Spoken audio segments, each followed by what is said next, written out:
আজকে এই ডিজাইনটা করে দেখাবো।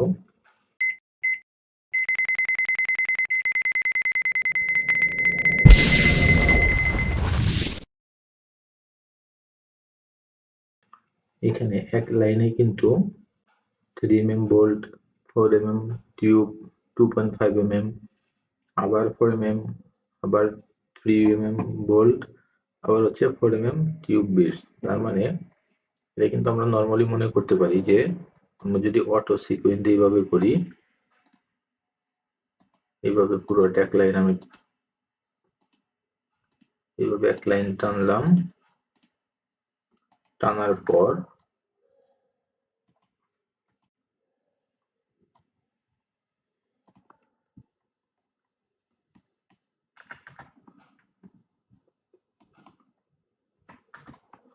টানার পর যেখানে যে বিটস আমি ওই বিটসটা চেঞ্জ করে দিলাম, যেরকম আমরা E4 এ করি, E4 এ টুইন ডিজাইন গুলো করি। যে এইখানে আমার এটা তো আমার হচ্ছে 2.5 mm বিটসটা নেওয়া আছে, এইখানে আমার 3 mm বিটস প্রয়োজন, এটা আমরা রিপ্লেস করে 3 mm বিটস দেই। কিন্তু আসলে বিটসের ক্ষেত্রে বিটসের সফটওয়্যার মানে এই সফটওয়্যারটিতে এইভাবে কখনোই সম্ভব না, এইভাবে করার কোনো অপশন নেই এখানে। এই জন্য এটা আমাদের সেপারেট সেপারেট ভাবে করতে হবে। আর আমি সবসময় মোটিভ দিয়ে ডিজাইন গুলো করার পরামর্শ দিই, কি জন্য?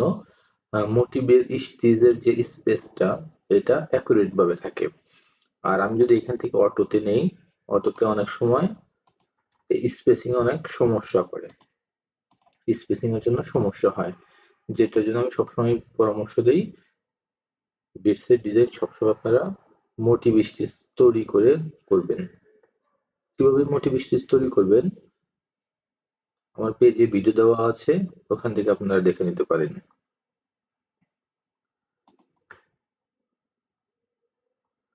তাহলে এখন প্রথমে ফ্ল্যাট স্টিচের কাজটা করি।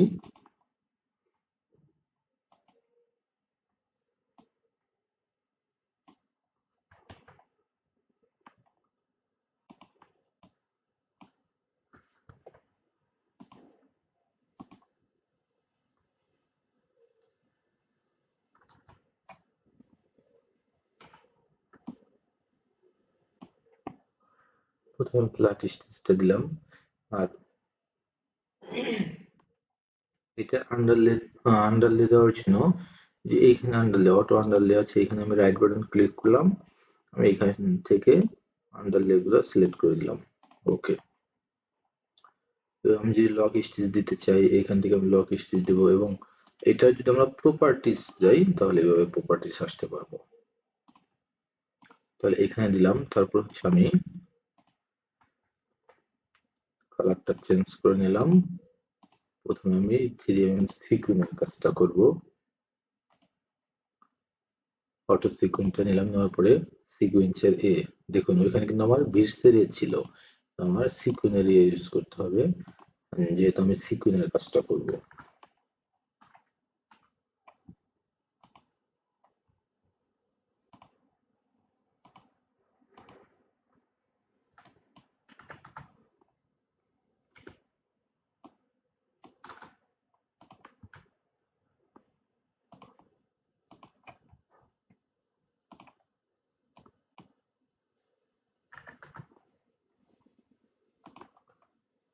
সিকুয়েন্সের 3 mm এর পরে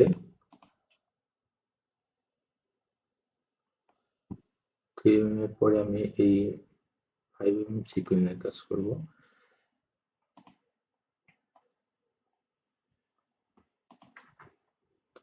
5 mm এর জন্য কি করতে হবে, এখান থেকে অটো সিকুয়েন্সটা সিলেক্ট করতে হবে, আর সিকুয়েন্সের ক্ষেত্রে বি সিলেক্ট করতে হবে। তাহলে বি তে 5 mm, এ তে 3 mm।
এখন আমি এই বিটসের জন্য মোটিভ ইউজ করব। এটার জন্য মোটিভ স্টেজ নিলাম। আমার বিটসের মোটিভ যেখানে বানানো আছে আমি সেইখানে যাব। যাওয়ার পর আমার প্রথমে হচ্ছে 2.5 mm বিটস, V 2.5 mm এটা নিলাম।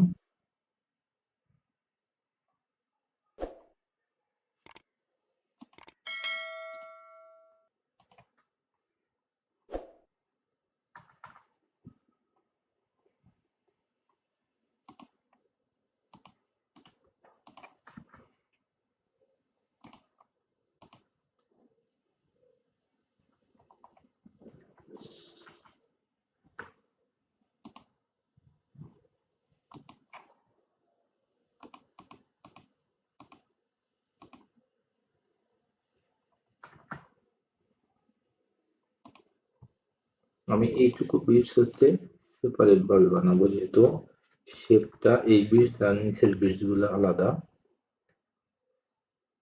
কারণ হচ্ছে আমি এই উপরের বিটস টুকুর শেপ আলাদা, আর এইটুকু আমি পুরোটা একবারে বানাতে পারবো।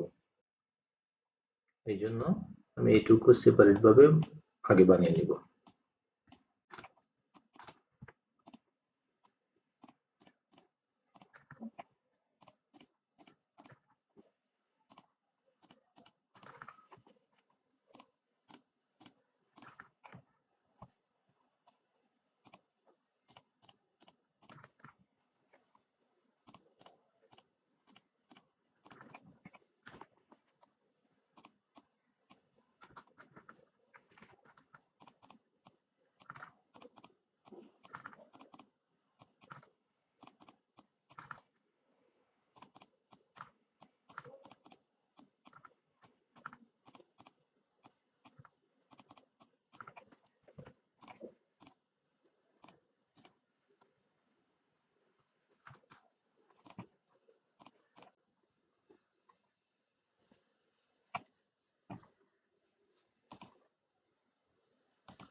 এখন আমি এখান থেকে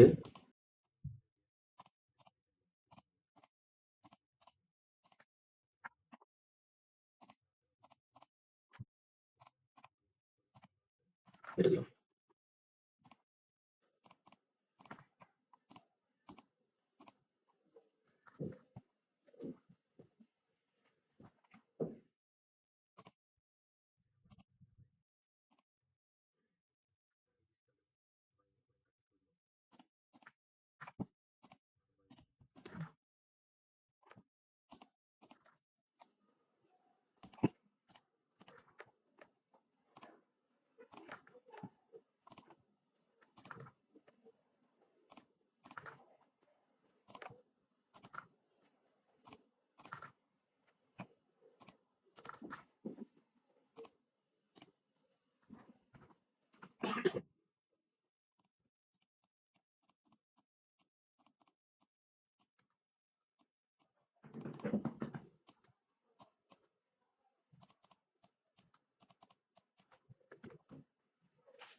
এখন সিরিয়াল এটা কাট পেস্ট করে দিলাম।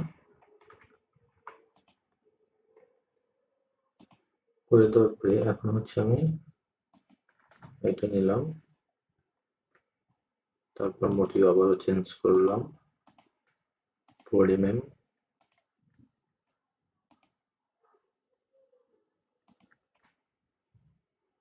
তারপরে মোটিভ এখন আবার নিতে হবে আমার 2.5 mm।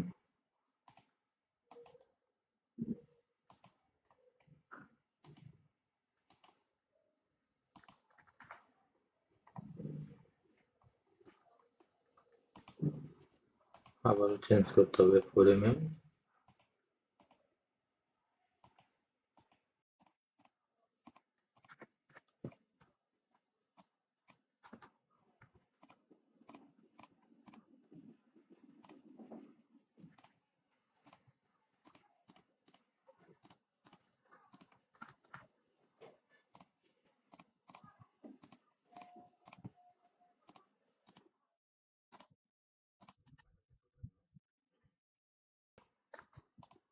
আমি 4 mm এর যে কয়টা লাইনার প্রয়োজন হয় এখানে 4 mm বিটসটা আগে আমি বানিয়ে নেব, পরে কাট পেস্ট করে দেব।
ব্যাস, আমার ডিজাইনটা কিন্তু কমপ্লিট। এখন শুধু আমার এটা কাট পেস্ট করে মিল করে দিতে হবে।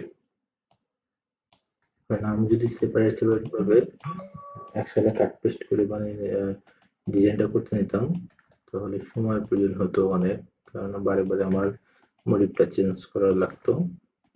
এই জন্য আমি এইভাবে করলাম।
আচ্ছা, এই পর্যন্ত আমার ঠিক আছে। এখন এইখান থেকে আবার জিনিসটা আমার কাট পেস্ট করে দিতে হবে। তাহলে আমি এটা কাট পেস্ট করলাম, এটার পর এইটা, তারপর এইটা, এটা, এটা। এইভাবে এই জিনিসটা আমার কাট পেস্ট করে বের করে দিতে হবে এখন। তাহলে আমার সময়টা এখন কম লাগবে।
ব্যাস, আমাদের ডিজাইনটা কাট পেস্ট করাও শেষ।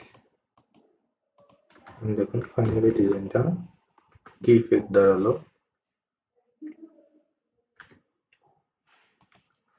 এগুলো দেখে দেখে আমাদের একটু কারেকশন করে নিতে হবে।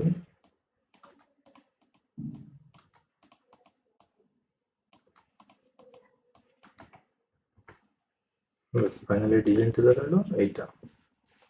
এবং এটা যদি আমি এখন চালিয়ে দেখি, দেখুন তাহলে বেশ সুন্দর স্মুথলি ভাবে চলবে। 3 mm সিকোয়েন্স হলো 5 mm হচ্ছে।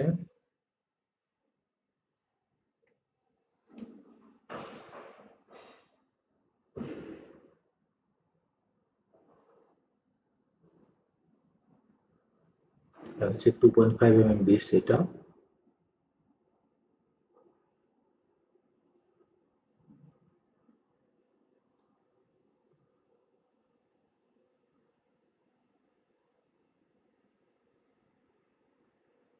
এখন কিন্তু সিরিয়ালি চলে যাবে, কোনো জাম কোনো কিছু নেই, সবকিছু জাম কারেকশন করে দেওয়া এবং কাট পেস্ট করে মিল করে দেওয়া আছে। ডিজাইনটা সুন্দরভাবে এক লাইন করে সম্পূর্ণ ডিজাইনটা কমপ্লিট হয়ে যাবে।